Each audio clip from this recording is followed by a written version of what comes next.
Le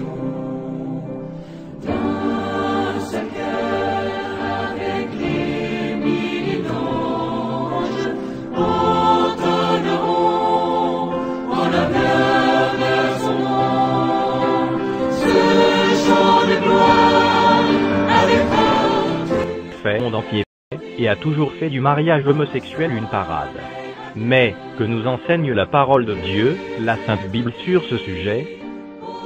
Car la question aujourd'hui est de savoir quelle est la pensée du Créateur et non celle de la créature concernant ce péché, que les hommes veulent à tout prix convertir en style de vie normal et approuvé de tous. Laissons la Sainte Bible, la parole de Dieu, l'autorité suprême de Dieu sur terre, nous apporter la lumière de Dieu à ce sujet. Tu ne coucheras point avec un homme comme on couche avec une femme, c'est une abomination. Si un homme couche avec un homme comme on couche avec une femme, ils ont fait tous deux une chose abominable, ils seront punis de mort, leur sang retombera sur eux. Les deux anges arrivèrent à Sodome sur le soir, et Lot était assis à la porte de Sodome. Quand Lot les vit, il se leva pour aller au-devant d'eux, et se prosterna la face contre terre. Puis il dit, « Voici, mes seigneurs, entrez, je vous prie, dans la maison de votre serviteur, et passez-y la nuit. Lavez-vous les pieds, vous vous lèverez de bon matin, et vous poursuivrez votre route. » « Non, répondirent-ils, nous passerons la nuit dans la rue. » Mais Lot les pressa tellement qu'ils vinrent chez lui et entrèrent dans sa maison. Il leur donna un festin et fit cuire des pains sans levain, et ils mangèrent. Ils n'étaient pas encore couchés que les gens de la ville, les gens de Sodome, entourèrent la maison depuis les enfants jusqu'aux vieillards. Toute la population était accourue. Ils appelèrent Lot et lui dirent, « Où sont les hommes qui sont entrés chez toi cette nuit ? Fais-les sortir vers nous pour que nous les connaissions. » Lot sortit vers eux à l'entrée de la maison et ferma la porte derrière lui. Et il dit, « Mes frères, je vous prie, ne faites pas le mal. Voici, j'ai 2 filles qui n'ont point connu d'homme. Je vous les amènerai dehors et vous leur ferez ce qu'il vous plaira. Seulement, ne faites rien à ces hommes puisqu'ils sont venus à l'ombre de mon toit. » Ils dirent, « Retire-toi. » Ils dirent encore, « Celui-ci est venu comme étranger et il veut faire le juge. Eh bien, nous te ferons pire qu'à eux. » Et pressant Lot avec violence, ils s'avancèrent pour briser la porte. Les hommes étendirent la main, firent rentrer Lot vers eux dans la maison et fermèrent la porte. Et ils frappèrent d'aveuglement les gens qui étaient à l'entrée de la maison, depuis le plus petit jusqu'au plus grand, de sorte qu'ils se donnèrent une peine inutile pour trouver la porte.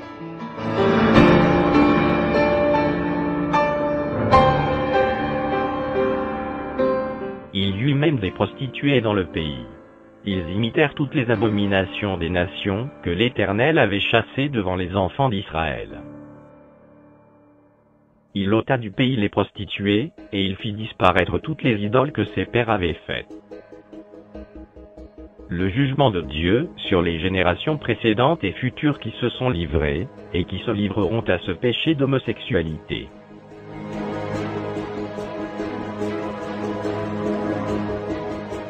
La colère de Dieu se révèle du ciel contre toute impiété et toute injustice des hommes qui retiennent injustement la vérité captive, car ce qu'on peut connaître de Dieu est manifeste pour eux, Dieu le leur ayant fait connaître. En effet, les perfections invisibles de Dieu, sa puissance éternelle et sa divinité se voient comme à l'œil depuis la création du monde quand on les considère dans ses ouvrages. Ils sont donc inexcusables puisqu'ayant connu Dieu, ils ne l'ont point glorifié comme Dieu et ne lui ont point rendu grâce. Mais ils se sont égarés dans leurs pensées et leur cœur sans intelligence a été plongé dans les ténèbres. Se vantant d'être sages, ils sont devenus fous et ils ont changé la gloire du Dieu incorruptible en image représentant l'homme corruptible, des oiseaux, des quadrupèdes et des reptiles. C'est pourquoi Dieu les a livrés à l'impureté, selon les convoitises de leur cœur, en sorte qu'ils déshonorent eux-mêmes leur propre corps, eux qui ont changé la vérité de Dieu en mensonge, et qui ont adoré et servi la créature au lieu du Créateur, qui est béni éternellement. Amen. C'est pourquoi Dieu les a livrés à des passions infâmes, car leurs femmes ont changé l'usage naturel en celui qui est contre nature. Et de même les hommes, abandonnant l'usage naturel de la femme, se sont enflammés dans leurs désirs les uns pour les autres, commettant homme avec homme des choses infâmes, et recevant en eux-mêmes le salaire que méritait leur égarement.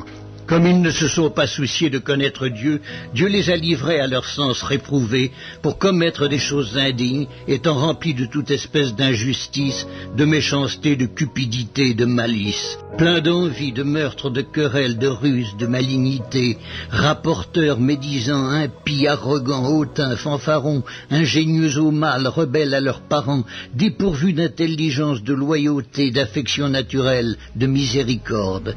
Et bien qu'ils connaissent le jugement de Dieu, déclarant dignes de mort ceux qui commettent de telles choses, non seulement ils les font, mais ils approuvent ceux qui les font.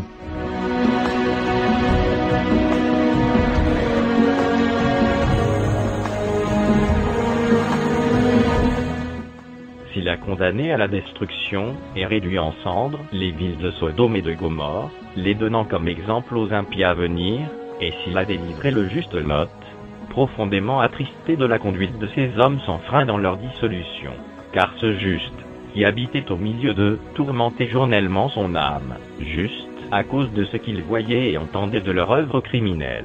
Le Seigneur s'est délivré de l'épreuve, les hommes pieux, et réservé les injustes pour être punis au jour du jugement. Que Sodome et Gomorrhe, et les villes voisines, qui se livrèrent comme eux, à l'impudicité, et à des vices contre nature, sont donnés en exemple, subissant la peine d'un feu éternel. Ce qui arriva du temps de Lot, arrivera pareillement. Les hommes mangeaient, buvaient, achetaient, vendaient, plantaient, bâtissaient. Mais le jour où Lot sortit de Sodome, une pluie de feu et de soufre tomba du ciel et les fit tous périr. Il en sera de même le jour où le Fils de l'homme paraîtra.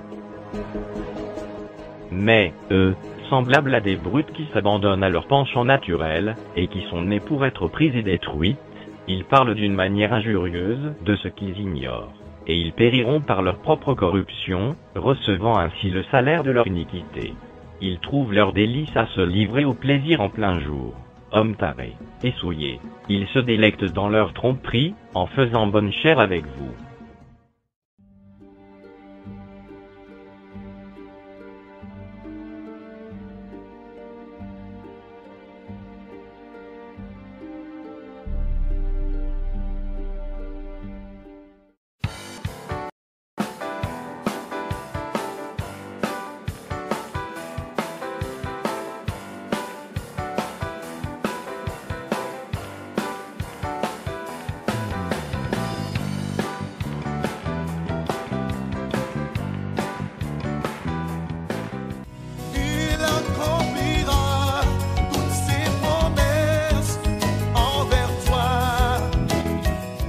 Bonjour ou bonsoir, selon le moment où on écoute mon témoignage. Je m'appelle Ghislain Kuetetadzon et je suis actuellement étudiant à l'Institut d'études politiques de Grenoble. Je fais un master en communication politique et institutionnelle. Mais peut-être d'aucuns me verront plutôt à l'Université Stendhal. En fait, c'est un double master entre Sciences Po Grenoble et l'Université Stendhal. Donc, en fait, aujourd'hui, je suis là pour parler de mon témoignage, ce que j'ai vécu, comment le Seigneur m'a touché. Et là, je dois dire que mes premiers contacts avec le Seigneur remontent à il y a très très longtemps. J'étais encore tout jeune. Je devais avoir l'âge de 3 ans ou de 4 ans. Et il y avait mes oncles à la maison, parce que je suis camerounais, j'ai oublié de le signaler, je suis camerounais et je suis arrivé en France il y a quelques mois, il y a 4 mois exactement. Donc j'ai passé toute mon enfance au Cameroun, j'ai aujourd'hui 23 ans, donc je peux dire, je suis arrivé ici en France à 22 ans et demi. Donc quand j'étais encore tout jeune, il y avait mes oncles qui aimaient bien nous amener, nous pousser à les accompagner à l'église. On faisait le culte des jeunes ensemble. Et c'est là que j'ai entendu parler du Seigneur pour la première fois. Eh bien, je vais dire que, pour être honnête, étant petit, mes premiers contacts avec le Seigneur ont été des contacts groupes. Et je pense que cela a marqué toute ma vie parce que jusqu'aujourd'hui, des fois, il m'arrive encore d'avoir ces difficultés-là, de souffrir de ces difficultés. Parce que quand j'étais petit, j'étais en colère contre Dieu. J'étais en colère et ça venait d'une chose, c'est que je viens d'une famille de 5 enfants. 4 garçons et une fille. Et en fait, la fille, c'est ma sœur jumelle. Mes parents, ils avaient, je vais dire, un niveau de vie plutôt moyen au Cameroun. Donc, on ne manquait pas de quoi manger, on n'avait pas de difficultés. Mais le fait que moi, je sois le dernier né, que j'ai ma sœur, en fait, ça a créé pas mal de difficultés. Elle était la seule fille et elle avait beaucoup d'attention venant de mon papa, particulièrement. Et je pense que cela m'a beaucoup marqué parce que je ressentais un véritable manque en termes d'affection, un manque en termes d'amour. Et j'étais en colère contre mon père. Mon père, c'est vraiment le... je ne sais pas si vous connaissez un petit peu l'Africain pur, en fait, l'homme, le chef de famille qui décide pour vous, qui vous dit comment faire, et qui se retrouve souvent une douceur plus quand il parle avec ses filles. Et en fait, j'ai vécu dans cette atmosphère-là, étant très jeune. Je ne savais pas ce qui me manquait, mais je suis allé même voir ma mère pour lui demander pourquoi mon père me détestait, alors que j'avais 5 ans. Et j'enviais ma sœur. Ma sœur était une fille, jusqu'aujourd'hui, bon, c'est vrai qu'elle est un peu moins aujourd'hui, mais c'était une fille calme, tellement posée, tranquille, gentille. Et moi, j'étais un peu le mauvais garçon à côté, celui qui passe son temps à faire du désordre, qui passe son temps à faire des bêtises, qui bavarde beaucoup et qu'on se sent obligé de gronder à tout moment. Et moi, lorsque j'allais alors à l'église, je me plaignais. Je détestais Dieu. Et je me disais bien qu'il y avait quelqu'un qui m'avait créé, mais je me demandais, mais si tu m'as créé, pourquoi est-ce que tu m'as fait comme je suis? Je me suis dit qu'en fait, le problème venait du fait que j'étais un garçon et qu'il fallait que je sois une fille comme ma sœur pour qu'on m'aime. Et au fond, c'était vraiment à croire que tout le monde autour de moi voulait confirmer cette impression-là, parce que j'avais parfois mes frères et même mes proches qui me disaient, mais pourquoi tu ne fais pas comme Sonia? Tout le monde me demandant. J'ai vécu, mais dans une comparaison perpétuelle avec ma sœur, et où je sentais qu'on niait mon existence en tant qu'homme et qu'il ne fallait pas que je sois un homme, il fallait que je sois plutôt une femme. Du coup, j'ai grandi et sans m'en rendre compte, j'ai commencé à imiter ma sœur. Donc, j'ai grandi avec des comportements tout à fait féminins.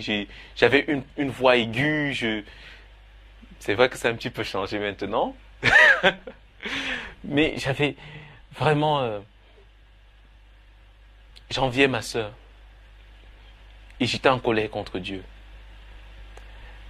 Mais vous voyez, le fait de grandir dans avec ce genre de sentiments, ça fait en sorte qu'on se sent jamais accepté, tel qu'on est. On se sent toujours un peu... toujours remis en cause. Et en fait, je sentais que personne ne m'aimait. Donc plus je grandissais, plus ma colère augmentait et plus bizarrement, je n'avais jamais cessé de faire des efforts. Même jusqu'à il y a peu de temps, même je continue encore à faire des efforts parce que je sentais qu'il fallait que je me batte pour avoir l'amour des autres. Il fallait que je change, il fallait que je ressemble à ma sœur pour pouvoir obtenir un petit peu d'amour, un peu l'affection au moins de mon père et ensuite même de mes amis, de toutes ces personnes qui me disaient « Pourquoi tu ne fais pas comme Sonia ?» Donc, j'ai essayé, je me suis battu vraiment pour ressembler à une autre personne, pour être quelqu'un d'autre. il fallait que tout change en moi. Il fallait que je change mes attitudes, il fallait que je change mon comportement, il fallait que je change perpétuellement, que je sois une autre personne. Et c'est en même temps que j'étais en colère avec Dieu, c'est quand je me retrouvais dans la prière que j'étais un petit peu heureux parce que j'avais l'impression que c'était le seul moment où je pouvais être moi-même. Je pouvais être vraiment Ghislain. Et c'est comme ça qu'en fait j'ai grandi. Il m'arrivait souvent lorsque j'étais là et qu'on me comparait à Sonia alors que j'étais tout petit de m'en aller, de pleurer dans ma chambre. Et vous voyez, quand en même temps on grandit aussi avec ces attitudes-là, lorsqu'on est aussi un petit peu efféminé et tout, après on commence à vous traiter de PD, et de toutes sortes de choses dans la rue. Et ça a été un moment éprouvant. Vous savez, au Cameroun, c'est pas la France, c'est autre chose, c'est un autre contexte. En Afrique, il fait absolument pas bon d'être gay ou même d'être efféminé parce que là, c'est quelque chose que les gens ne connaissent pas, c'est trop inconnu pour eux, ou c'est quelque chose que même ceux qui sont ouvertement homosexuels refusent d'accepter ou d'assumer. Donc, vous vous imaginez un petit peu, après, lorsque je suis entré au collège, mais là, j'étais la risée d'un grand nombre de personnes, il y en avait qui se moquaient de moi, et après, il y avait même mes frères qui se moquaient de moi. Je me suis senti vraiment, mais terriblement seul. Et je ne me suis pas senti accepté. J'ai grandi avec ce sentiment-là. Mais je me battais. Je me suis tellement battu. Je faisais des efforts parce que je sentais qu'il fallait que je mérite l'amour et l'affection des autres. Je n'ai pas cessé de me battre. Je n'ai pas cessé de me donner à fond. Il fallait que je sois le plus gentil et ensuite il fallait que je sois le plus intelligent parce que je me disais, si je suis suffisamment intelligent, si je suis brave dans mes études, eh bien, forcément les uns et les autres, ils vont remarquer quelle est la valeur qu'il y a en moi et peut-être ils vont commencer à me respecter. Et c'est comme ça alors que j'ai grandi et j'ai traversé une période également très difficile au moment de l'adolescence parce que là, au final, avec tout ce qu'on me racontait, avec tout le fait qu'on me dise à tout moment que tu es un PD, tu es gay. Non, on ne me disait pas gay parce que gay c'est gentil. On te disait tu es PD, tu es une pédale. Et ils avaient des mots tellement durs pour me qualifier quand j'étais au Cameroun. Mais ça me brisait. Et à un moment donné, j'ai vécu, mais pendant plusieurs années comme ça, une période où je ne savais pas, absolument pas ce que j'étais. Je ne savais pas si j'étais un hétérosexuel ou un homosexuel ou un bisexuel. En fait, non, parce que j'avais pris l'habitude que ce soit les autres qui me définissent, que ce soit les autres qui me disent qui je suis. Et comme les autres me disaient, mais Ghislain, tu es gay, je savais que bon, au fond, c'est ce que je dois être, au fond, c'est ce que je suis. Et ça, vous imaginez, ça n'a pas été facile.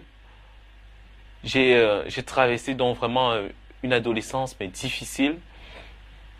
Je me sentais toujours rejeté, je me sentais vraiment mal dans ma peau. J'avais honte, j'étais en colère. La seule chose qui marchait à peu près bien ou correctement, c'était mes études. J'ai commencé vraiment à m'appliquer un petit peu à entrer dans une relation avec le Seigneur quand j'étais en classe de première au lycée.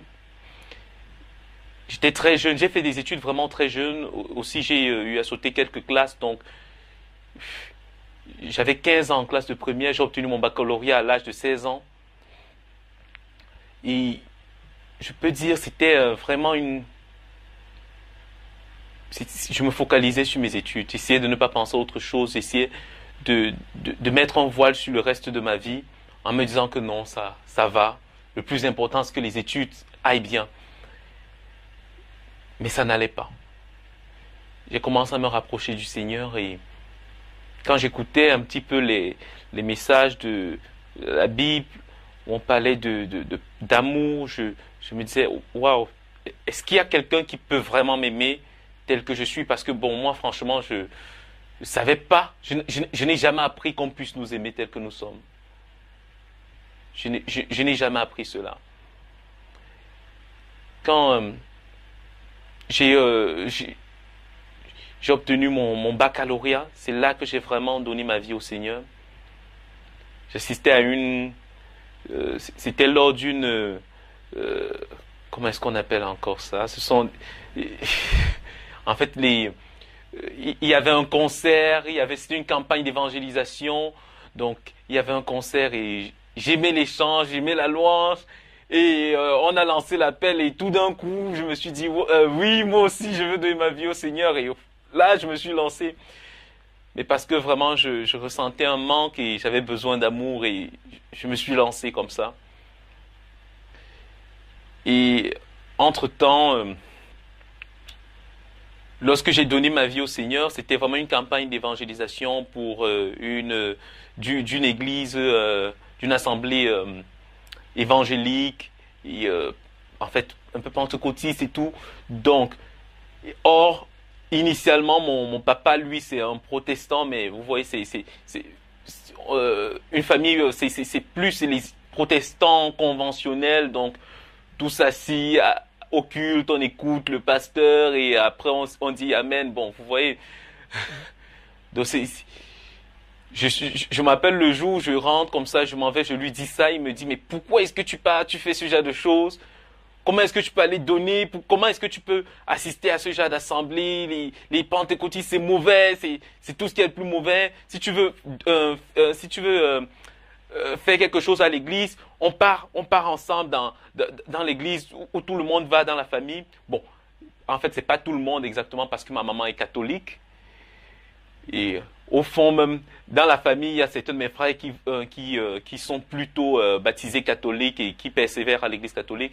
Et lui, bon, vu qu'il savait que moi, j'étais plus protestant un peu comme lui, il me dit, mais pourquoi pas, il faut plutôt aller chez nous. Donc, il m'avait un petit peu réprimé à ce moment-là. Réprimandé. Et du coup, je n'ai pas tenu à revoir les membres de cette assemblée juste après. Je suis allé dans l'église familiale. Et j'y ai fait un catéchisme durant 2 ans. Le catéchisme, normalement, il dure 1 an. Ce sont des séances de catéchisme aménagées. Je l'ai fait, on m'a inscrit avec ma sœur. Au bout de la première année, on a demandé à ma sœur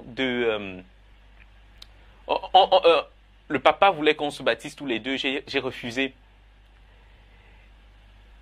On m'a demandé, mais tout le monde m'a posé la question, mais pourquoi tu ne te baptises pas avec ta sœur? Parce qu'on voulait organiser une grande fête pour nous deux. J'ai dit non, je ne veux pas me baptiser avec elle parce que je ne me sens pas prêt. C'est vrai, oui, j'avais déjà donné ma vie au Seigneur et tout, mais je me sentais pas prêt à recevoir le baptême.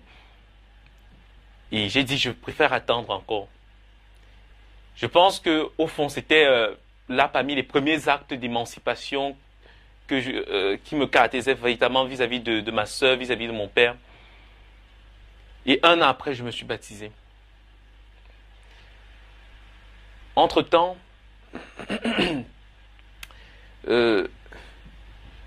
j'ai continué à suivre le Seigneur, mais vraiment en opération dents de scie, je peux dire. Vraiment, il y avait des périodes où, oui, je reviens au Seigneur. Après, il y a d'autres périodes où non, je suis complètement, j'abandonne complètement la voie du Seigneur. Mais je sais qu'il y a un Dieu. Je continue à le prier de temps à autre, mais en fait, je veux dire, pas que je l'abandonne complètement, mais je ne le prie plus avec autant d'assiduité. Je ne médite plus la parole avec autant d'assiduité, de discipline. Donc, j'ai eu des périodes comme ça. Et pour moi, c'était pas du tout évident parce que j'avais l'impression aussi que plus j'en savais sur la parole de Dieu, plus Dieu me jugeait par rapport à mon comportement. Et oui, je voulais changer, mais je n'avais pas l'impression que la Bible me donnait la force de changer. La Bible, elle me condamnait juste. Tout ce que je lisais me disait juste que tu es bon pour l'enfer.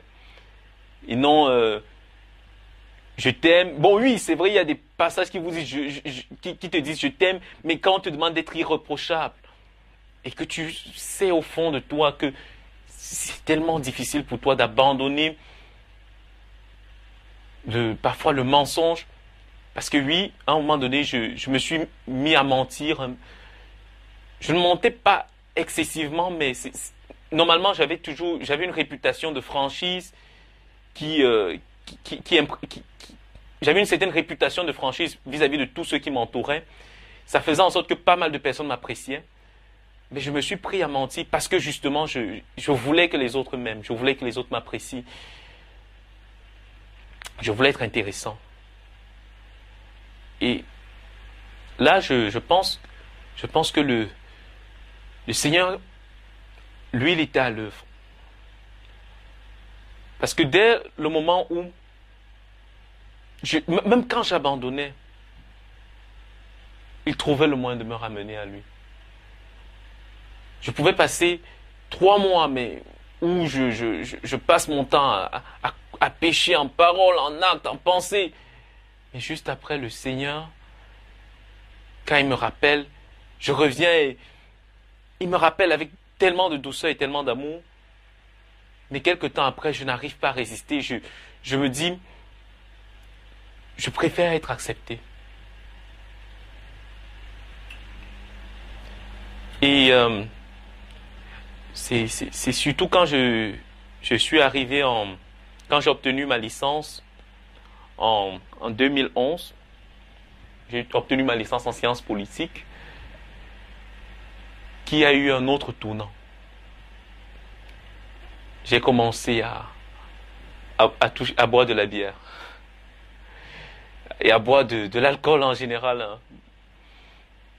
Avant, je détestais, je ne supportais pas. Mais j'avais l'impression qu'il fallait que je m'évade un petit peu. J'ai commencé à boire. Je ne vais pas dire que je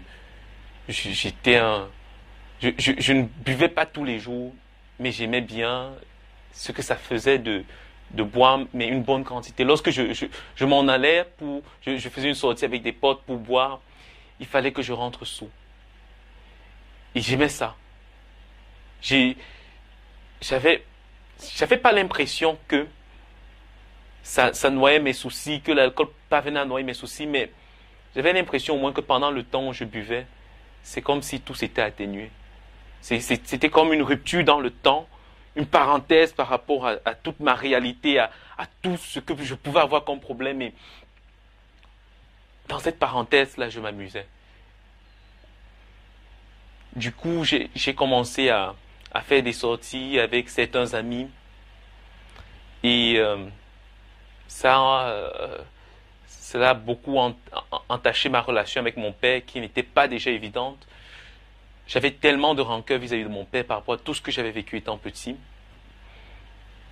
Mais là, ça passait à autre chose. Vous savez, comme je vous ai dit au début, avec un papa un peu mathiste, qui vous rappelle qu'il y a des règles dans sa maison et tout. Mais ça n'a pas été une période facile. Mon père critiquait mes amis. C'est vrai qu'en soi, même maintenant, même ayant pris beaucoup de distance, je ne critique pas mes amis. Il y en a, oui, qui se sont livrés à l'alcool, il y en a qui ont fait pas mal de choses. Mais je ne parviens pas à voir... les ayant côtoyés, je sais qu'ils ont un bon fond. Et moi, je ne supportais pas cela. Parce que mon père, il les critiquait. Et c'est vrai qu'il y avait plusieurs autres personnes qui critiquaient un petit peu mes compagnies. Mais ça me faisait mal.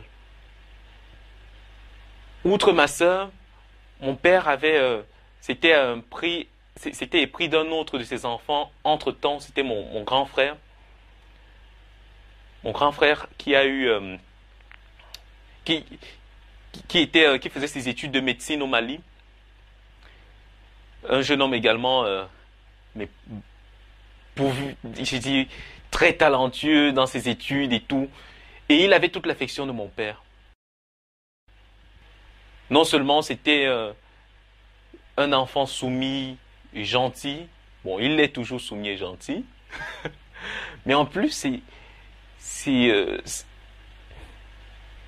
un scientifique, comme mon père. Mon père, c'est un ingénieur. Mon père était il est ingénieur statisticien. Donc lui, il a toujours eu à apprécier ceux qui font des études dans le domaine des sciences. Et leur a toujours accordé beaucoup plus d'attention et moi, même dans mes études, malgré mes résultats scolaires et académiques, je n'avais pas, même lorsque je soumettais mes problèmes, je disais à mon père que j'avais besoin de tel livre, j'avais besoin de telle chose, il ne me les donnait pas. Il ne me les donnait pas au moment où je les lui demandais. Il fallait que j'insiste, mais durant des mois, pour obtenir des choses, mais parfois banales, et qui pouvaient m'être données beaucoup plus tôt. Alors que, bon, mes frères, comme tous mes frères, faisaient dans les domaines des sciences exactes, d'aucuns médecins, mathématiques. Ma sœur jumelle, justement, elle faisait mathématiques. Vous imaginez encore l'attention de mon père, mathématiques, et aujourd'hui, elle est diplômée en statistique exactement comme son papa. Donc, vous imaginez-vous un petit peu, je me sentais là le seul littéraire et un petit peu abandonné. Ni mon père, ni ma mère, mais vraiment personne n'accordait tellement d'attention ou d'importance aux études que je menais. On me disait, ah, mais tu es quand même intelligent, mais c'était tout. On me disait pas plus de choses que ça. Et moi, je me sentais embêté, je me sentais mal. C'est pour ça que vraiment, je me suis beaucoup plus ouvert à mes amis, parce que j'avais l'impression que eux, au moins, ils me respectaient, ils m'appréciaient pour ce que j'étais. J'avais pas besoin d'être scientifique, j'avais pas besoin d'être littéraire, j'avais pas besoin d'être un autre, des fois. Bon, même si j'avais déjà pris l'habitude d'être un autre, avec eux, je me sentais un peu plus à l'aise. Et vraiment, ça avait créé beaucoup de difficultés dans mes rapports avec mon père, parce que j'ai commencé à rentrer tard la nuit, 10h, 11h, ce qui, pour mon père, était insupportable, parce que lui, il avait... c'était un peu le régime, peut-être j'abuse là, mais c'était presque le régime de la Gestapo. Oui, avec à 8 heures du soir, tout le monde doit être à la maison, personne ne doit rentrer plus tard que cela. Et ensuite, il y a son dernier né, mais carrément, on ne sait carrément pas d'où il sort. Il rentre à la maison à 10 heures, 11 heures. Et on lui parle et le lendemain, il rentre à minuit, 1 heure. Mais là, c'était pas facile. Et c'est comme ça que j'ai développé, ça s'est aggravé, ma relation avec mon père. Et plus mon père me blâmait, plus je m'enfonçais. Un jour, j'étais avec un ami à la maison, il était 9h, il était 10h moins 20 minutes. Mon père est rentré. Et alors que il est rentré avec sa voiture, et alors que j'étais en train de fermer la porte du garage, j'ai mon papa qui rentre au salon, qui voit mon ami et qui met mon ami à la porte. Cette affaire m'avait tellement frustré. J'ai dit à mon père là que je sors pour dire au revoir à mon ami. Mon père m'a dit, tu ne sors pas. Et je lui ai dit, que tu le veuilles ou non, je vais sortir. Et il a fermé la porte centrale. Je suis passé par la porte de derrière devant lui. Je suis allé m'excuser auprès de mon ami. Je lui ai dit, mais vraiment, je suis désolé, mon père, il exagère. Mon ami m'a dit, bon, tu sais, tu es encore l'enfant de ton père. Donc, il a essayé de comprendre la situation, de dire, bon, il y a encore des parents comme ça, donc c'est pas trop grave. Mon père m'a appelé sur mon téléphone et il m'a dit, si tu ne reviens pas à l'instant présent à la maison, tu ne remets plus jamais les pieds chez moi. Lorsque je voulais rester dehors, parce qu'il savait que rentrer à la maison, ça devait être autre chose. Mais mon ami a insisté, je me suis dit oui, c'est mon père, et je suis rentré. Et lorsque je suis entré à l'intérieur de la maison, il a commencé à me frapper. Il m'a frappé avec tellement de colère ce jour-là. Je n'avais plus 8 ans. Je n'avais plus 11 ans. Je n'avais pas, je pense, je n'avais pas 12 ans non plus. Non. Je pense, j'étais en quelque sorte déjà dans ma tête un grand garçon de 20 ans. J'avais 20 ans. Et mon père, il me frappe. Et là, le lendemain, j'avais fait mes effets. Je suis rentré dans ma chambre. Après lui avoir crié, mais craché tout ce que je pensais.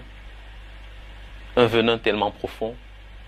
Et après lui avoir dit comment il n'a jamais cessé de traiter avec tellement de faveur ma sœur et mon grand frère, et que de toute façon j'en avais assez de vivre là à la maison. Et ma mère, elle était sortie de sa chambre en courant pour voir ce qui se passait. Et m'écoutant parler de la sorte, elle aussi, elle m'a dit, mais tu ne vois pas la différence qu'il y a entre toi et tes frères? Eux, ils sont... ne te compare pas, Yannick. Yannick ne passe pas ses soirées dehors. Yannick ne fait pas comme toi. Et moi, ma mère, je l'aimais tellement, mais je me suis rendu compte qu'elle ne m'avait jamais compris. Mais il ne comprenait pas le traumatisme, ce que ça représentait pour moi de rester à la maison. Je ne pouvais pas, si je rentrais aussi tard que ça à la maison, c'est parce que je voulais rentrer à la maison juste pour dormir. Je ne voulais pas rester là et vivre avec mes parents. La maison était je peux dire pour moi, le comble de toute la torture psychologique que j'avais vécue pendant des années.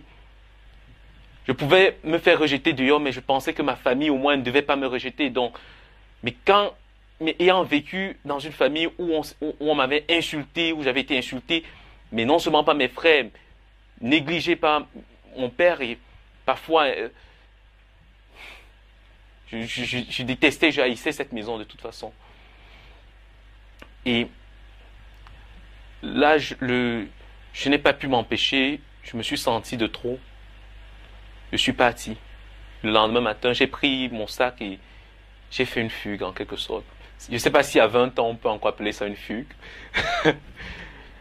J'avais fait une fugue. Alors mon père a essayé de m'appeler, il a essayé de me joindre. J'ai mis son numéro sur ma liste noire immédiatement. Il ne parvenait plus à me joindre. Il a contacté immédiatement Papa Henri. Papa Henri, en fait, c'est l'une des personnes que je respecte le plus au monde. C'est mon parrain de baptême. C'est un homme tellement simple, tellement humble. Simple et humble. Et mais vraiment très généreux. Son humilité et sa simplicité m'ont tellement touché. Aujourd'hui, tout ce dont je rêve, c'est d'essayer de lui ressembler des fois. Ce n'est pas évident. Et le papa savait que j'avais beaucoup de respect pour cet homme. Du coup, il a demandé à Papa Henri de m'appeler.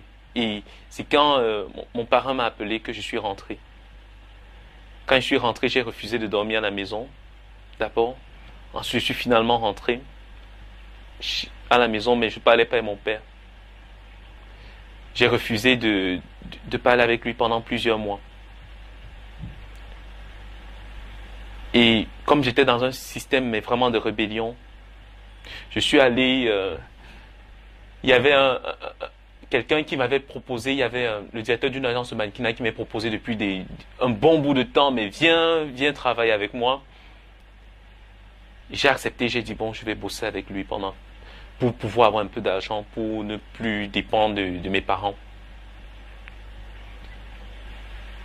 Et pendant plusieurs mois, je ne parlais pas à mon père. Mon père est venu me dire qu'il attendait mes excuses. Mais ça m'avait choqué. Vous imaginez? Ah mais je me suis dit, mais il est culotté, hein. Ah mais c'est vrai que c'est terrible, mais... mais c'est pas parce que c'est mon père, mais... J'ai dit, quel culot. Il ose me dire que je dois lui présenter mes excuses. Bon, oui, c'est vrai, j'ai craché du venin un peu. Bon, oui, j'ai dépassé les bornes, oui. Mais je crois que lui, il n'y est pas allé de même montre non plus, mais bon. Ok. Et j'ai laissé mariner. Et un jour, je suis allé le voir. Ah, j'ai oublié de signaler une chose qui, ma foi, peut être très importante aussi pour bien comprendre mon histoire. Mon père a 2 femmes. Ça arrive des fois dans les familles africaines. Donc, je suis allé lui rendre visite chez sa 2e femme. J'entretiens des relations je pense, très cordiales avec l'autre épouse. Je la considère comme une maman. Elle ne remplace pas ma mère, mais Oui, j'entretiens des relations plutôt bien et correctes avec elle. Mais elle n'était pas là. Et en général, mon papa, quand il voulait travailler, préférait rester là-bas. Parce qu'il y avait là-bas, il n'y avait pas tous les enfants, et un peu comme à la maison, comme chez moi. Et donc, je suis allé le voir et je lui ai présenté des excuses. Et je me rappelle, après ça, il m'a demandé de... Lui, il m'a dit, il ne voulait pas que je lui présente des excuses comme ça, il voulait que je lui écrive une lettre pour garder dans ses archives. Mais c'était choquant, hein. Et après, il me dit, il m'a dit, même dans la Bible, on dit, si ton bras est une occasion de chute pour toi, coupe-le et jette-le. Et il m'a dit ce jour-là que si j'étais une occasion de chute pour lui et pour sa famille, il serait prêt à se séparer de moi. Ça m'a tellement choqué que mon père me dise ça le jour où je venais lui présenter des excuses. Et ça a cassé définitivement quelque chose entre lui et moi. Je peux dire presque définitivement parce que même aujourd'hui, j'ai encore des difficultés à pouvoir vivre là. Ça m'a fait tellement mal qu'il me dise ça. Ce jour-là où je lui demande des excuses. Et après ça, j'ai vraiment vécu une vie assez difficile. Je me suis rapproché de mes amis encore plus. J'ai fumé. Je me suis mis à fumer. Et j'en avais même qui touchaient, qui fumaient toutes sortes de choses. Je me suis surpris des fois à toucher à des stupéfiants. Je pense qu'à ce moment-là, j'avais touché le fond. Je n'allais plus bien. Et je pense que c'était justement ce moment-là que le Seigneur attendait. Parce qu'à ce moment-là où j'avais touché le fond, le Seigneur a commencé à m'attirer vraiment à lui. Je me rappelle, il y avait un ami que j'avais évangélisé durant mes périodes de dents de scie, où j'étais vraiment au pic chrétien et après je recoulais. Il est resté un de mes plus grands amis. Lui, il a suivi mon parcours, il m'a vu mais vraiment couler au fur et à mesure. Et lui, il n'a pas cessé de prier pour moi. Et il n'a pas cessé de me dire, Ghislain, ne tombe pas, n'abandonne pas, ne baisse pas les bras. Et lui, il a insisté. Comme si ça ne suffisait pas, à côté de mon père, j'avais des amis qui me décevaient. À côté de ma vie familiale qui, je pense, était assez calamiteuse comme ça, j'avais mes amis des amis qui, comme on dit souvent chez nous au Cameroun, qui commençaient à me montrer leur vrai visage, c'est comme ça qu'on dit chez nous au Cameroun, ou alors je peux dire juste l'autre face, la face cachée, et qui m'ont montré comment ils avaient, mais vraiment là, combien des fois l'être humain peut être pernicieux, mais je me suis rendu compte que j'avais été manipulé par certaines personnes. Certaines personnes connaissaient ma propension justement à vouloir aider l'autre. Et elles me manipulaient en ce sens pour obtenir des faveurs et des privilèges, pour ensuite me jeter, mais vraiment comme un mouchoir usé, au moment où on n'avait plus besoin de moi. Un de mes plus grands amis l'a fait. Et ensuite, quelqu'un à qui je tenais comme un frère me l'a fait. Ça m'a tellement, mais tellement brisé. Tellement brisé. Que je me rappelle, j'avais crié au Seigneur, je lui ai dit, Seigneur, j'ai essayé d'aimer. J'ai fait tout ce que je pouvais pour aimer. J'ai donné tout ce que j'avais pour aimer. Mais là, c'est trop. Je n'en peux plus. Je ne peux plus vivre ça. Je ne peux plus vivre comme ça. Tu sais que mon père, il m'a fait des tas de choses. Mais j'ai toujours fait le premier pas. Je n'ai jamais cessé d'être celui qui se dit, qui pense à lui faire un cadeau des fois, qui pense à lui montrer des signes d'affection, alors que lui, il m'en montre mais quasiment jamais. Ou alors, bon, il m'en montrait quand il en montra à tous ses enfants. J'ai dit à Dieu, mais tu as vu ce que j'ai fait vis-à-vis de mes amis? Combien j'ai été présent dans leurs difficultés? Comment j'ai été là lorsqu'ils avaient des peines, lorsqu'ils avaient des problèmes? Mais tu as aussi vu comment ils m'ont abandonné, mais au moment où j'avais le plus besoin d'eux.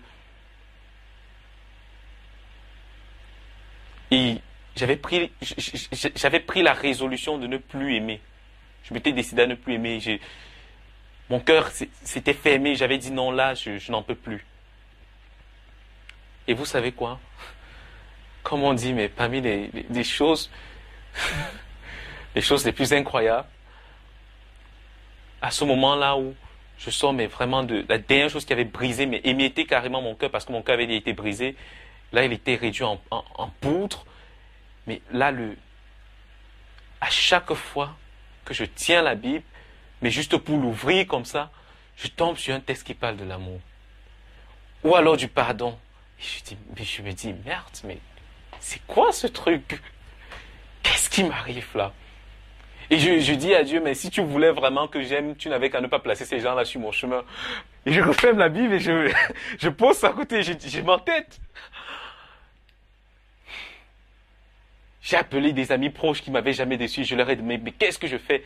Je suis en train de prendre une décision les plus connes de ma vie. Je suis en train de décider de ne plus jamais aimer. Et eux, ils sont sentis choqués. Ils disent, mais nous, on a toujours été là pour toi. J'ai dit, oui, mais vous, je n'ai pas été là pour vous comme j'étais pour ces personnes-là. Ces personnes-là, je les ai chéries, je les ai aimées, mais je les ai aimées plus que des frères. Mais vous voyez ce qu'elles m'ont fait. Qu'est-ce qui me prouve que vous n'allez pas me faire la même chose à la fin? La vie m'a prouvé que quasiment tout ce que j'ai essayé de construire jusqu'à maintenant s'effondre au fur et à mesure. Tout ce que j'ai essayé de construire en termes d'amour, d'affection, de relations stables s'effondre. Et je m'appelle, il y a un qui m'a dit, ben, tu sais, tout ce que je peux te dire, c'est l'espoir. Hein. C'est tout ce qui nous reste. Lorsqu'on a tout perdu, même lorsque il n'y a plus rien, on s'accroche à l'espérance. Il y a cette espérance-là qui demeure, même lorsque la vie, tout en train d'aller en vrille, on s'accroche à l'espérance. Mon espérance, elle me vient d'un Christ qui a promis qu'il reviendra. C'est ce qu'il m'a dit. Il m'a dit, parce qu'il s'est sacrifié, il est mort pour moi. Moi, je veux croire qu'il va revenir et voilà mon espérance. C'est à cause de lui que j'aime. C'est pour lui que j'aime. Je n'aime pas pour le monde, je n'aime pas pour... Et moi, ça m'avait touché quand il me l'avait dit. Et lorsque je prenais même les brochures de méditation de la parole, j'ai pris 4 brochures, mais différentes, des jours successivement, mais complètement différents. Je tombais sur l'amour et sur le pardon. Et j'ai compris que le Seigneur m'interpellait. Il me disait, pardonne. Et c'est quand j'ai décidé de pardonner à ces amis qui m'avaient choqué que le Seigneur m'a fait voir une chose incroyable. Il m'a fait comprendre ce que c'est que vraiment l'amour. Je me suis rendu compte, en fait, c'est ma conception à moi. Il y a 3 phases fondamentales un peu dans l'amour.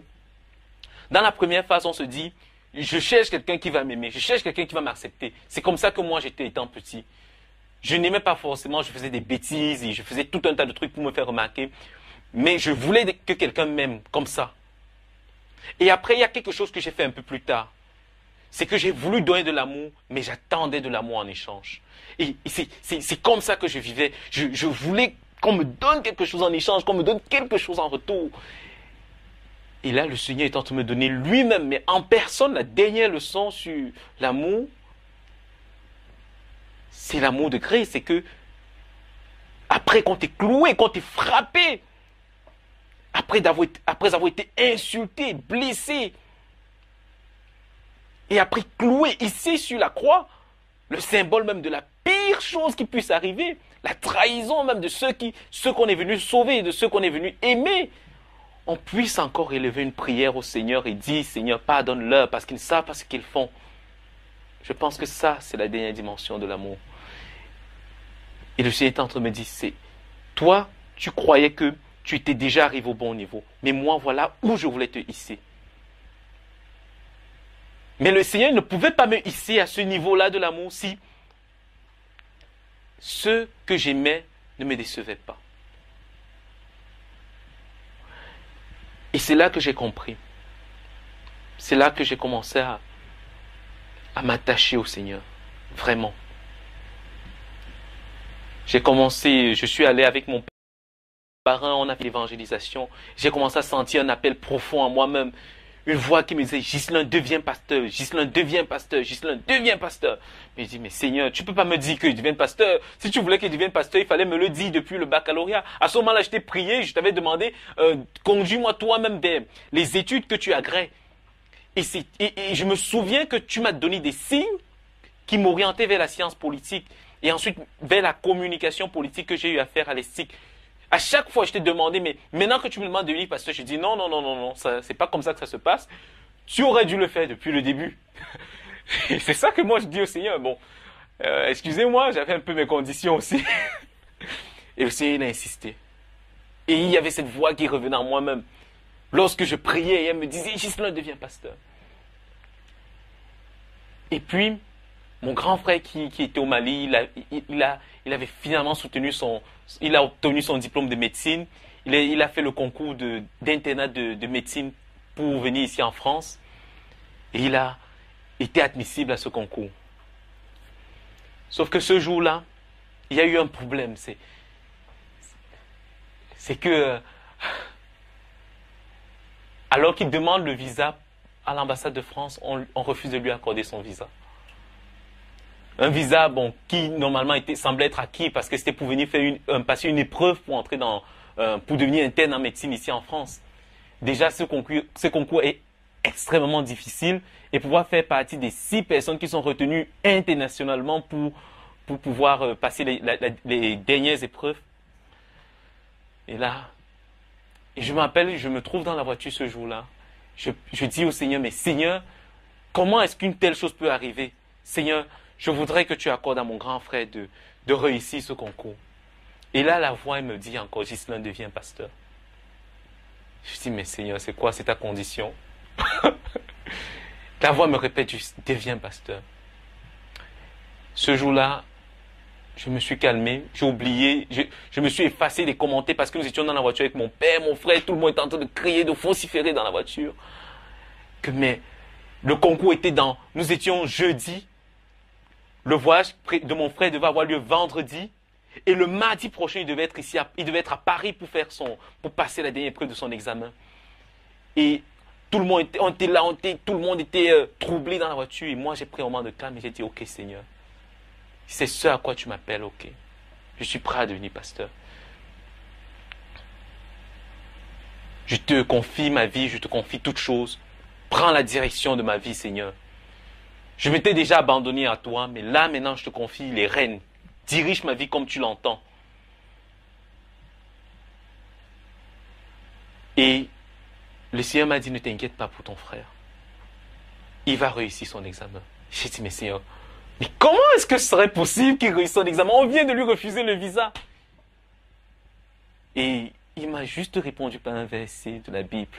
Je crois que c'est dans le premier chapitre de Matthieu. Rien d'impossible à Dieu. Et vous savez, vraiment rien n'est impossible à Dieu. Parce que le lendemain matin, mon frère a obtenu son visa. Le lendemain en soirée. Je ne peux pas vous raconter les circonstances, mais une chose incroyable s'est produite. Quelqu'un, avec qui on n'avait aucun contact proche, s'est saisi du problème de mon grand frère. Est allé à contacter le consulat de France, mais vraiment une affaire, je vous assure, incroyable, qui s'est déroulée en quelques heures. Et ils ont repris le dossier de mon frère à midi et le soir, en soirée à 16 heures, mon frère avait son visa, alors que la veille, on venait de le lui refuser. Je vous assure, je pense que c'est une des choses les plus incroyables qui soit arrivée. Ce soir-là, lorsqu'on accompagnait mon frère et qu'il prenait l'avion, je lui ai dit, ne t'inquiète pas pour ton concours, tu vas réussir. Je sais que Dieu a déjà s'est saisi de ton dossier. Et quelque temps après, mon frère il est venu ici en France, il a fait son concours et il a bel et bien réussi son concours. Il suit actuellement une spécialisation en neurologie ici. Et vous imaginez, j'étais super content pour mon frère. Le jour où on a annoncé son résultat, c'était le jour où je faisais ma soutenance, je soutenais ma maîtrise en communication à l'ESTIC au Cameroun. Et le soir, lorsqu'on prenait le petit repas pour le petit repas, un petit cocktail avec la famille et les amis, j'ai dit aujourd'hui on fait une double réussite, c'est un double succès vraiment. J'étais très heureux pour lui. 2 jours plus tard, j'étais en train de prier parce que ces circonstances, j'avais dit ok Seigneur, je m'abandonne à toi vraiment. Et maintenant le matin, je méditais la parole et je priais. Et le Seigneur m'a parlé ce matin-là. Je venais de terminer ce moment de méditation et j'ai suivi cette voix qui distinctement m'a dit « Voici ce que tu vas faire en 2014. Il faut que tu t'engages dans la chorale à l'église. Il faut que tu fasses. Il faut que tu évangélises tes amis, que tu partages avec eux la vie que je t'ai donnée. Il me donnait des recommandations comme ça pour l'année 2014. Et il m'a dit, va évangéliser ta famille. Je vous ai placé Alain, Fabien et toi. Fabien et Alain, ce sont des cousins à moi. Et vraiment, quand il parlait de la famille, c'était la famille à l'africaine, vous imaginez, avec les cousins, les cousines et tout. Et le Seigneur m'a dit, je t'envoie ramener cette grande famille à Christ. Et il m'a dit, fais tout cela très vite. Parce qu'avant la fin de l'année 2014, avant la fin de l'année prochaine, parce que nous étions en décembre 2013 lorsque cette voix me parlait, avant la fin de l'année, je t'enverrai en France pour suivre tes études. Et moi, j'étais là, oula, mais c'est incroyable. J'ai posé mes genoux au sol et j'ai dit, Seigneur, si c'est vraiment toi qui m'as parlé, je voudrais que mes parents n'aient pas à débourser quoi que ce soit pour mes études en France. Mais je voudrais que vraiment, ils ne déboursent absolument rien. Et ce jour-là, la voix m'a répondu, Amen. Je ne sais pas, c'était vraiment incroyable, c'était prodigieux tout simplement. Et vous savez,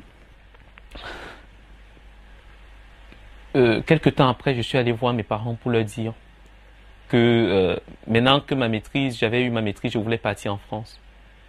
Eux, ils ont cru que j'étais jaloux de mon grand frère, qui venait de réussir un concours ici, et que maintenant je faisais ça juste pour pouvoir être au même niveau que lui. Et en fait, c'est là qu'une autre étape a commencé le Seigneur a commencé à travailler sur un autre point de ma vie. En fait, à ce moment-là, j'avais vraiment commencé à travailler pour amener la famille au Seigneur. Et parce que je tenais absolument à ce que l'année 2014 soit scellée dans la grâce, avec Alain et Fabien, à qui j'ai partagé la parole du Seigneur, la parole que le Seigneur m'avait adressée avec Alain et Fabien, mes 2 cousins. Et ensemble, on a prié pour organiser une rencontre familiale avec tous les cousins, les oncles, les tantes et tous ceux qui se trouvaient dans la ville de Yaoundé, pour rendre grâce pour l'année 2013 et consacrer l'année 2014 au Seigneur. Et vraiment, nous avons fait ça. Ça a été un moment béni. Ça n'a pas été facile parce qu'au début, mon papa s'est interposé. Je ne vais pas dire, peut-être dans ma description, on va croire que c'est un homme mauvais, mais non, c'est en même temps un homme qui m'a beaucoup inspiré. Il a beaucoup de valeurs, beaucoup de sa discipline, la justice et tout. C'est lui qui m'a inculqué des valeurs comme celle-là.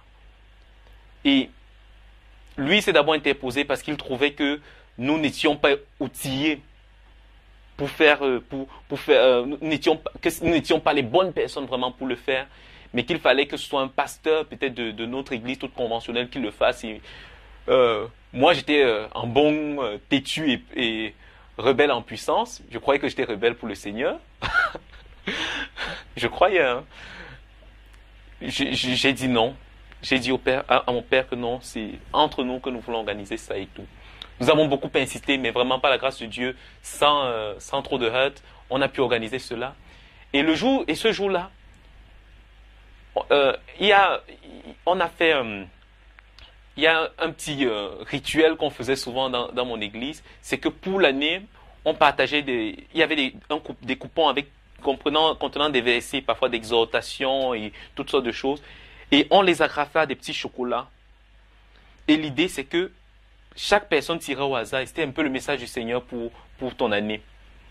Son message, sa bénédiction, son exhortation, bref. C'était le Seigneur qui s'adressait particulièrement à chaque personne. Et vraiment, lorsque j'ai pris le mien, je tombe sur un verset du genre « Que l'amour soit sans hypocrisie, ayez le mal en horreur, et attachez-vous fortement bien. » Je me dis, mais est-ce que c'est pas une erreur, ça?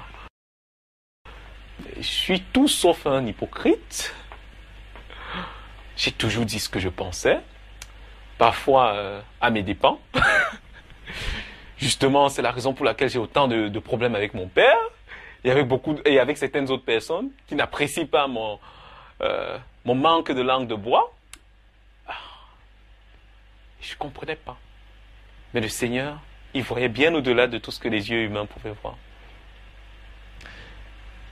Dans les semaines et les mois qui ont suivi, mon grand frère est d'abord revenu au Cameroun, celui qui venait de réussir le concours. Et c'est là que j'ai compris. J'étais jaloux de mon frère. Quand le Seigneur me disait que l'amour soit sans hypocrisie, c'était par rapport à mon frère, par rapport à ma sœur, par rapport à mon père, par rapport... En fait, l'hypocrisie était au cœur de mon action. J'étais maintenant tenu d'être un garçon gentil vu que j'étais chrétien. Donc, il fallait que j'évite les dérapages au maximum. Mais pour pouvoir éviter les dérapages, il fallait que je sois hypocrite. Enfin, c'est ce que je me disais.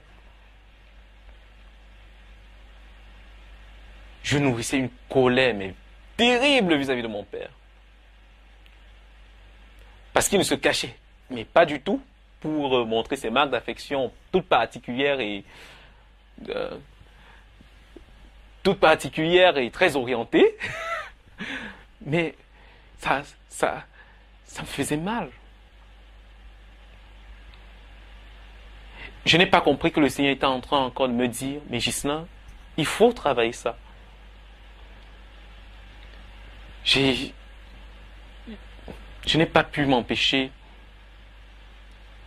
Le temps, quand mon grand frère a quitté le Cameroun pour venir ici en France, j'ai senti cela comme une joie au fond.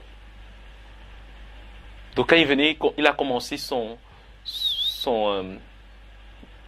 il a commencé vraiment son l'internat ici en France au mois d'avril. C'était presque une joie pour moi. C'est là que je me suis rendu compte que j'étais devenu mesquin. Pourquoi est-ce que j'étais content de voir mon frère partir alors qu'il y en avait qui étaient quand même tristes, que bon, tu n'as jamais été au milieu de nous pendant très longtemps. D'abord, tu étais au Mali, tu as passé 7 années là-bas. C'est vrai qu'il venait de temps à autre pour les vacances, mais c'était pas toujours ça. Et maintenant, il repart à nouveau. Oui, il a passé peut-être 3 ou 4 mois avec nous, mais j'avais détesté ce moment qu'il avait passé au milieu de nous parce que c'était un moment où mon père m'abusait vraiment dans ses attitudes et mon grand frère, je ne l'aimais pas non plus, bon, parce que lui, il y a deux ou trois choses en lui qui me rappellent mon père. Ah, mais on comprend pourquoi il s'aime tant. Mais j'abuse là. Oui, mais en fait, c'est surtout aussi que à un moment donné, j'étais tellement en colère que tout qu'il disait, je prenais ça comme un jugement de valeur, comme s'il se croyait supérieur à moi, comme s'il se disait qu'il valait mieux que moi. Et ça c'était trop. Je disais, mais c'est insupportable. Et c'est quand il est parti et quand j'ai vu que ça me gênait absolument pas qu'il soit parti, que j'ai compris que je me comportais plus comme un enfant de Dieu. J'étais juste le gars qui portait l'évangile de part et d'autre, mais qui ne faisait pas plus que ça. J'ai commencé à vraiment m'appliquer pour travailler sur ce point. Entre-temps, j'avais déposé une demande de bourse pour au gouvernement français pour venir faire mes études ici. J'avais prié le Seigneur et le Seigneur m'a orienté vers Sciences Po Grenoble. J'ai contacté l'école. Ils ont refusé de me prendre au début.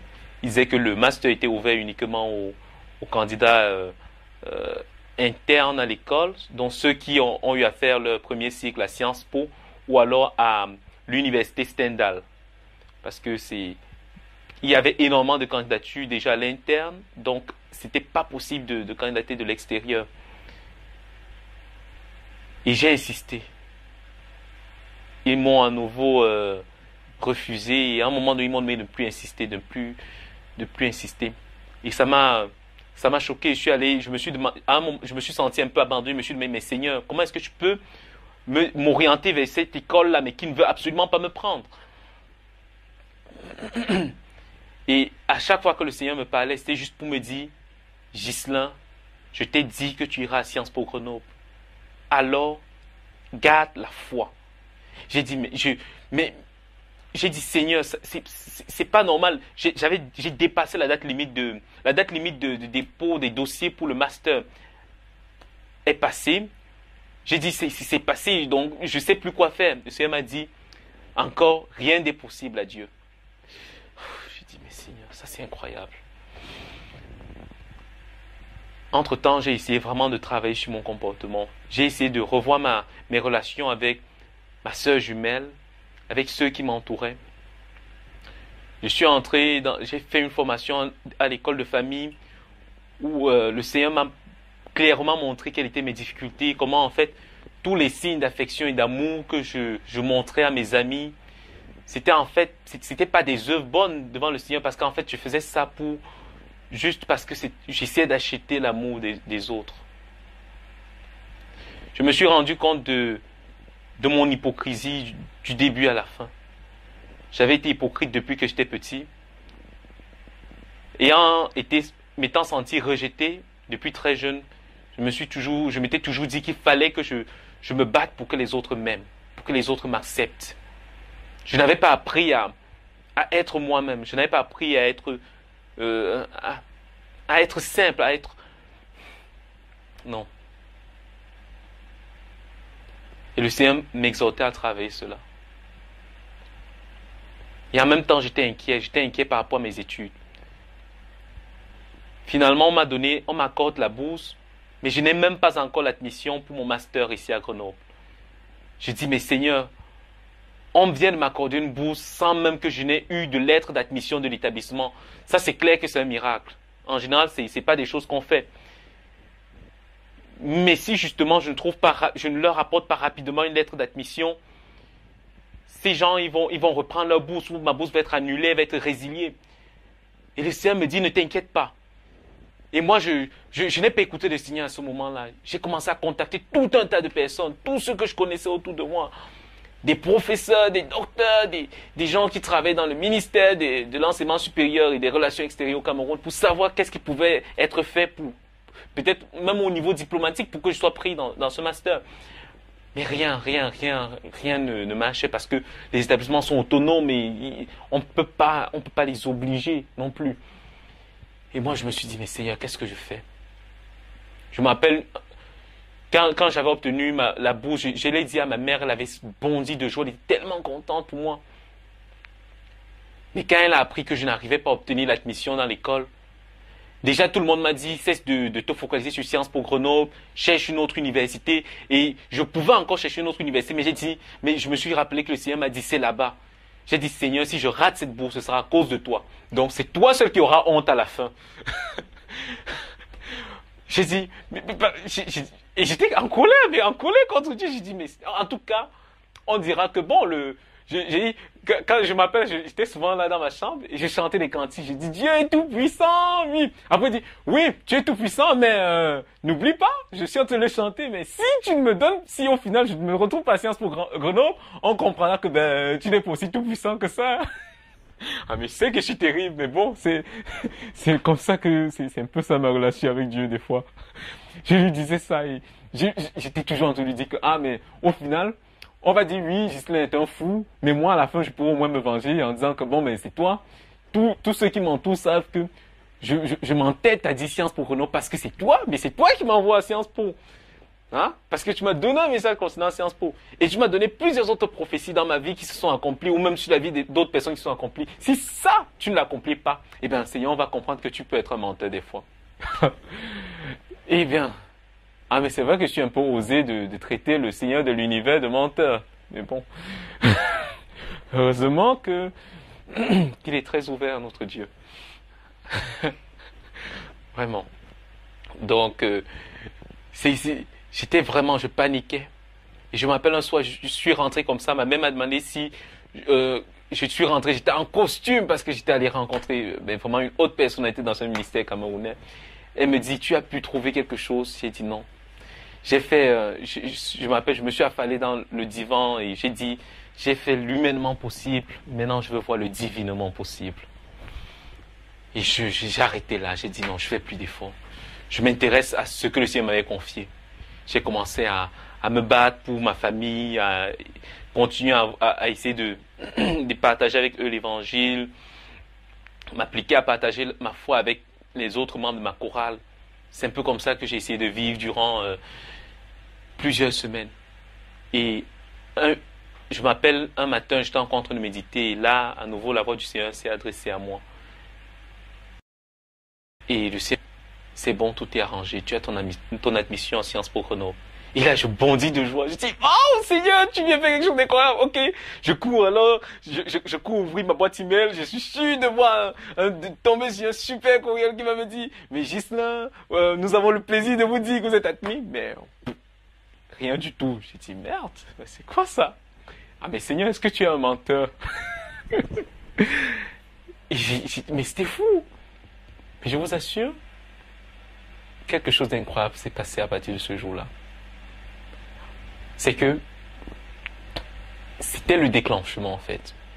Toutes les personnes que j'avais contactées pour m'aider pour obtenir ma bourse ont subitement commencé à se ranger derrière moi. Cette personne qui ne faisait pas vraiment, qui n'avait pas pu lever le petit doigt au début, ou alors qui se trouvait sans moyens, qui ne savait pas quoi faire. Je m'appelle le directeur de mon école, de l'ESTIC, de mon ancienne école, s'est assis dans son bureau un jour et il m'a tapé une lettre lui-même. Il n'a même pas confié ça à sa secrétaire. Et croyez-moi, pas une lettre du genre stéréotypée, du genre les lettres où on change juste le nom des étudiants. Non. Où il expliquait ma situation. Quand le directeur de mon école a fait ça, j'ai compris que le Seigneur était à l'œuvre. Je suis allé contacter, maintenant il fallait que je contacte l'ambassade parce que je savais que si l'ambassade adressait un message à Sciences Po, peut-être là ils pouvaient me prendre. Et c'est mais je ne savais pas comment je pouvais faire pour discuter avec ceux qui travaillent à l'ambassade parce que c'est carrément impossible et il fallait vraiment que je sois motivé. Et là, j'ai partagé mon problème avec une dame et une chose incroyable s'est produite. Elle me dit, elle était en train d'essayer d'adresser ce message à son directeur qui avait de bons contacts avec les services de l'ambassade. Et alors qu'elle est en train de taper la lettre, il y a son collègue qui passe et il lui demande, mais qu'est-ce que vous êtes en train de faire? Et elle dit qu'elle est en train d'écrire une lettre pour son fils qui a quelques problèmes, qui a une bourse, mais qui a quelques problèmes d'admission dans son école. Et il voulait que, si possible, le service qui lui a donné la bourse envoie un message peut-être à l'école pour dire, bon, cet étudiant est boursier, donc pourriez-vous quand même l'accepter? Et du coup, le monsieur qui est là, il dit, mais attendez, pourquoi embêter le chef avec ça? Celui qui s'occupe des bourses à l'ambassade, c'est l'un de mes plus grands amis. Mais attendez, laissez, je m'occupe de ça. Et il s'est assis sur son bureau, sans me connaître. Il a rédigé une lettre à son pote. Et son pote lui envoie un message en disant, je ne peux malheureusement pas obliger l'école à admettre ce jeune homme. C'est absolument pas dans mes cordes. Mais je peux juste, tout au plus, attester auprès de l'école qu'il a obtenu une bourse. Donc, voilà mes coordonnées. Remettez mes coordonnées à ce jeune homme et vous lui direz de bien les transmettre à l'école. Et la dame m'a transmis tout ça avec les mails qui se sont tous échangés. Et moi, j'ai prié, mais prié! J'avais reçu tous ces mails, mais je ne les ai pas envoyés tout de suite. J'ai tellement prié pendant plusieurs jours. Et je me suis assis, j'ai rédigé un dernier mail, j'ai dit ultime mail, ok? J'ai adressé ça à l'école. Et nous étions en juillet. Et vous savez, le monsieur qui m'avait dit au début que c'était totalement impossible et qu'il ne pouvait plus faire grand chose pour moi là, que non, c'était au-delà de ses cordes, il ne pouvait plus rien. Eh bien, il m'a dit, il m'a répondu juste après, bien que votre démarche soit totalement hors délai et qu'il y ait toujours énormément de candidatures là, et qu'on ne sache pas comment est-ce qu'on peut, et qu'il y ait toujours énormément de bonnes candidatures provenant des deux établissements, je vais quand même transmettre votre demande au responsable de votre master pour avis. Quand j'ai vu ça, j'ai dit, Seigneur, je t'en prie, aide-moi. Et 2 semaines plus tard, j'ai reçu un mail comme quoi j'étais admis à Sciences Po Grenoble. C'est formidable. Hein? En fait, c'était ça en fait l'actualité durant plusieurs mois comme ça. Les mois qui ont précédé ma venue ici, la préparation de ce voyage. Et je vous assure, le Seigneur a fait tellement de choses durant cette période. Il m'a transformé. Il m'a appris à compter sur lui. Il m'a appris à lui faire confiance. Et surtout, il m'a appris que rien ne lui est impossible. Il m'a adressé un jour un message pour un verset. Malheureusement, j'oublie. C'est dans Luc 12 où il est dit: recherchez premièrement le royaume des cieux, le royaume de Dieu, le royaume et la justice de Dieu, et tout le reste vous sera accordé en plus. Je pense que c'est ça. Je n'ai pas payé mon billet d'avion pour venir en France. Je perçois une indemnité, une allocation de subsistance qui me permet amplement de vivre. Et parfois même aussi, et des fois je peux dire de payer mon loyer. Le Seigneur fait des choses, mais c'est incroyable.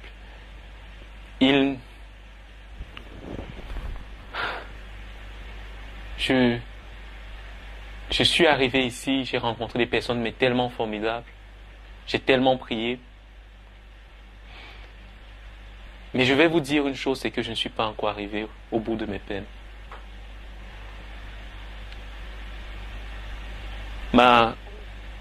Au fond de moi-même, je sais que j'ai encore besoin de grandir.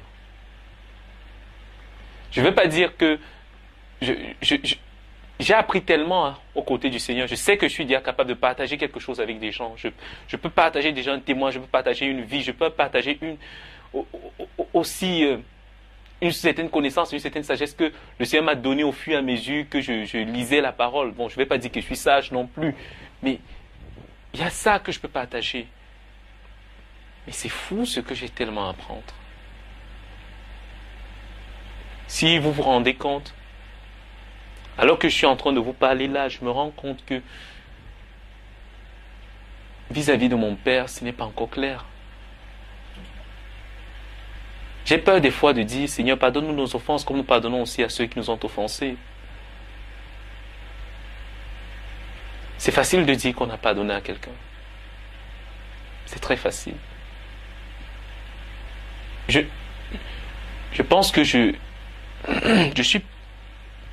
ne le déteste pas. Mais le truc, c'est que je ne peux plus, je ne le supporte pas. Ou plus. Et ça, ce n'est pas l'amour. Je ne me sens plus capable de vivre, mais directement avec lui. Et ça, je pense que ce n'est pas l'amour. Ce n'est pas ce que Dieu veut pour nous. Et comme je l'ai dit au début, lorsqu'on a une relation avec un père qui est aussi contrasté, aussi difficile, c'est difficile aussi pour nous de nous faire une image de Dieu comme père. Parce que je n'ai pas appris à m'abandonner à quelqu'un. Jusqu'à présent, j'ai appris qu'il fallait que je me batte pour obtenir ce que je veux. C'est pour ça que j'ai été si impatient. Je voulais absolument que le Seigneur me donne tout de suite. Parce que, justement, je sais qu'il faut que je me batte pour obtenir ce que je veux. Mais je n'ai pas appris à compter sur quelqu'un d'autre. Et à ce niveau-là, Dieu ne fait pas l'exception. Il a beau être tout puissant, il a beau être tout. J'ai encore besoin d'apprendre à m'abandonner. Mais pourtant, je chante. Je m'abandonne, je veux te connaître plus. Bon, c'est pas comme ça que je chante d'habitude. Hein. Mais c'est fou. Je dois apprendre encore à m'abandonner. Je dois apprendre à pardonner. Je suis en train d'apprendre à aimer. Je suis en train d'apprendre à être vraiment désintéressé. Et l'une des choses formidables que le Seigneur m'a encore apprises depuis que je suis ici en France, mais c'est qu'il ne suffit même pas de faire du bien à 2 ou 3 personnes. Avant, je le faisais, mais en fait, je ne comprenais pas que c'était juste pour me donner aussi une bonne conscience.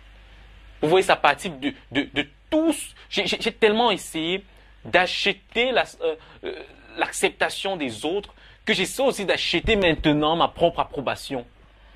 J'essaie de me dire, oui, tu as fait quelque chose de bien, donc tu es quelqu'un de bon. Mais non, c'est pas ça que Dieu veut. Il veut juste qu'on s'abandonne. Et lorsqu'on donne quelque chose, ce n'est pas nous qui donnons. Quand on n'a pas encore compris que ce n'est pas nous qui donnons, on n'a pas encore commencé à donner selon le Seigneur. C'est le Seigneur qui donne et nous sommes juste des intendants de ses biens. Et c'est tout ça que je suis en train d'apprendre. La façon de vivre sa foi est très différente ici en France, du Cameroun. Mais je vous assure, le Seigneur m'enseigne. Mais il m'enseigne tellement. Et moi, je vais vous dire, même si c'est vrai, j'ai des fois des coups de mou parce qu'à cause de la distance, j'ai mes amis qui me manquent tellement. J'ai mes proches qui me manquent. J'ai des problèmes de jeûne. Moi aussi, j'ai envie d'avoir une copine. Des fois. Bon, mais pas une copine pour copiner. Excusez-moi, je mets le terme entre guillemets. Mais vraiment, je veux aussi peut-être construire une famille. Mais pour construire une famille, il faudrait qu'on soit capable d'aimer. Il faudrait que la femme que je vais épouser, que je sois capable de lui donner l'amour. De l'amour. Et non pas que je sois capable de lui donner de l'or, des bijoux, ou encore des marques d'affection. Ce n'est pas seulement des marques d'affection qu'il doit lui donner. Et je pense que le Seigneur en ce moment-ci me prépare pour tout ça. Et c'est pour ça que je lui rends grâce. Donc, vous allez m'excuser un petit peu pour la longueur du témoignage. Et si on est quitté un petit peu de long en large, et je sais que je parle énormément des fois, mais je vous assure, rien d'impossible à Dieu. Et pour vous, peut-être, qui ne connaissez pas Dieu ou qui vous dites qu'il n'existe pas, je vais vous dire,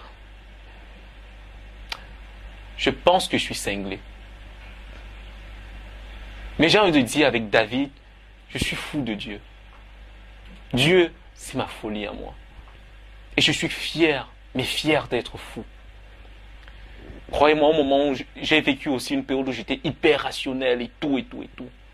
Et vous me direz si un seul moment, dans votre rationalité, dans toute cette science et ce besoin d'explication hyper limité, parce que croyez-moi, la science a montré ses limites à tellement de niveaux, vous me direz si, dans toute cette hyper rationalité, vous parvenez au moins à être un petit peu heureux des fois. Moi, j'ai connu ce que c'est que la paix. Et cette paix, je la ressens dans la présence de Dieu, lorsque je me trouve dans sa présence. C'est vrai qu'il y a des moments où je suis un peu troublé, même si j'ai donné ma vie au Seigneur. Il y a des moments où je suis parfois troublé. Mais il suffit que je me mette dans la présence du Seigneur pour ressentir ce que c'est que la paix, l'amour. Il y en a qui croient que Dieu ne parle pas. Moi, je vais vous dire, Dieu parle. Si Dieu ne parlait pas, je ne serais pas là devant vous en ce moment-ci. Je ne serais ni en France, ni en train de faire ce témoignage et tout. Si Dieu ne parlait pas, je crois que je serais un homme triste. Je serais encore plus triste que vous. Et pour vous autres peut-être aussi qui avez juste besoin de le sentir. Vous êtes troublé et vous avez des difficultés, vous êtes parfois malade, vous avez des problèmes et toutes sortes de choses. Lui, vous vous dites bien qu'il y a un Dieu qui est là-haut et vous voulez croire et tout. Faites le pas. Je peux vous dire, donnez votre vie au Seigneur. Ce n'est pas c'est pas un pari stupide.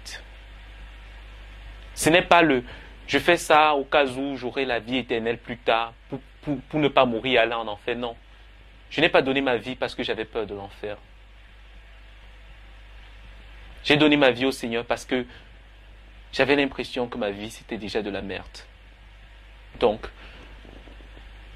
pour moi, je n'avais pas besoin d'attendre de mourir pour avoir... La mort n'est pas une raison. Donc n'attendez pas. Faites-le dès à présent et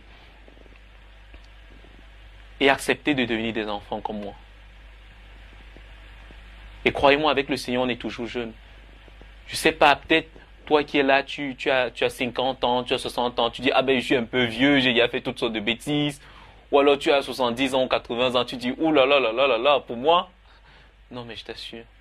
C'est ça qui est incroyable avec Dieu, c'est que même avec tes 90 ans, tu es encore plus jeune que lui. Donc ne t'inquiète pas. Pour lui, tu es toujours un enfant. Donc, si tu es d'accord, tu pourrais peut-être faire cette prière avec moi. En tout cas, c'est ma prière pour toi. Ok, nous prions. Éternel Dieu Tout-Puissant, je voudrais te rendre grâce. Je voudrais te dire merci déjà parce que tu me donnes de pouvoir écouter ce témoignage. Tu me donnes de pouvoir me rendre compte qu'il y a des personnes que tu touches encore. Des personnes qui veulent vivre avec toi. Seigneur, je reconnais que je me suis tellement éloigné de toi. Je reconnais que dans ma vie, je me suis détaché de toi. Je reconnais que dans ma vie, à plus d'une reprise, je me suis montré sourd à tes appels. Ô Père, parce que je veux croire que tu es un Père, pardonne-moi. Pardonne mes fautes et accepte-moi. J'ai tellement de péchés. Il y a tellement de choses que je fais qui sont mauvaises. Je manque cruellement de bonté parfois, d'amour. Je suis si distant et si loin de ce que toi tu définis comme saint. Mais Père, je te prie de ne pas regarder à mes fautes, de ne pas regarder à mes iniquités, de ne pas regarder à mes égarements. Père, je t'en prie, accepte-moi. Permets à ton esprit de venir en moi. Que ton esprit vienne et qu'il me transforme. qu'il me renouvelle complètement, afin que je sois ton enfant, afin que je marche selon toi, afin que j'aie enfin la paix que je désire plus que tout. Père, je t'en supplie, prends la direction de ma vie. C'est dans le nom précieux et merveilleux de Jésus-Christ que je t'ai prié. Amen.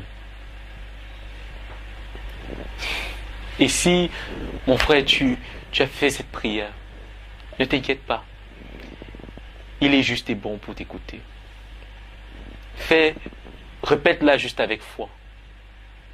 Et comme je l'ai dit, pour toi qui attends l'action de Dieu, ne t'inquiète pas. Dieu est puissant pour agir. Crie à lui. Crie seulement. Appelle-le de toutes tes forces et tu verras. Amen.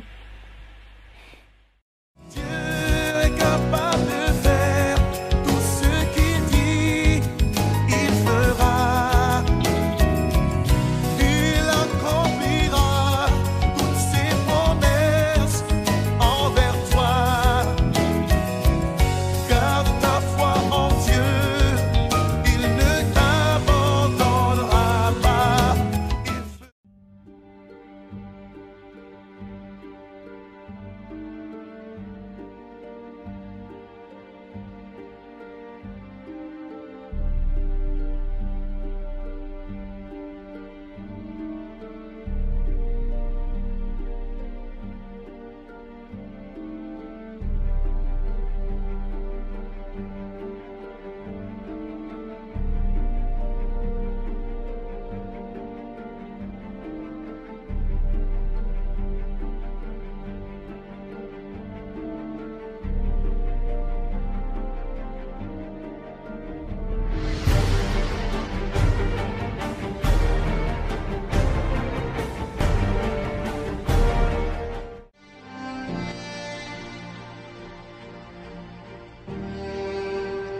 Chers amis, la Bible enseigne que le monde s'en va inexorablement, non vers la paix, mais vers une guerre ultime, de cataclysme, un Armageddon décrit au chapitre 16 de l'Apocalypse.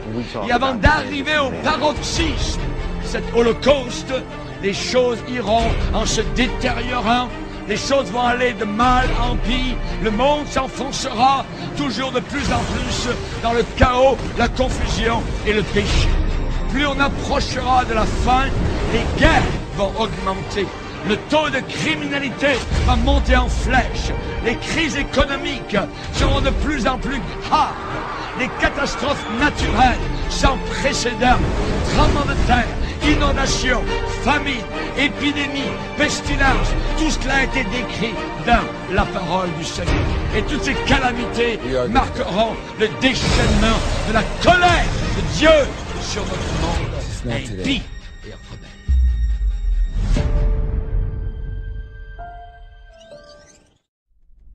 Quelle est la volonté de l'Éternel Dieu créateur, notre Seigneur et grand Dieu incarné Jésus-Christ?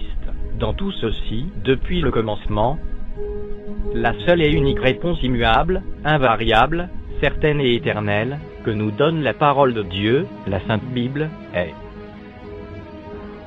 un homme pour une femme, dans le mariage. Ceci est la position éternelle de notre Créateur Jésus-Christ. À prendre ou à laisser.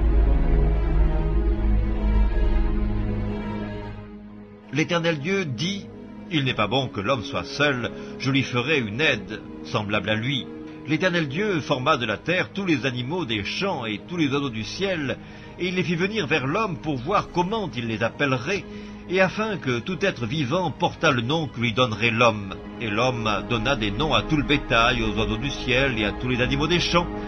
Mais pour l'homme, il ne trouva point d'aide semblable à lui. Alors l'Éternel Dieu fit tomber un profond sommeil sur l'homme qui s'endormit. Il prit une de ses côtes et referma la chair à sa place. L'Éternel Dieu forma une femme de la côte qu'il avait prise de l'homme, et il l'amena vers l'homme. Et l'homme dit, « Voici cette fois celle qui est os de mes os et chair de ma chair. On l'appellera femme, parce qu'elle a été prise de l'homme. C'est pourquoi l'homme quittera son père et sa mère, et s'attachera à sa femme, et ils deviendront une seule chair. »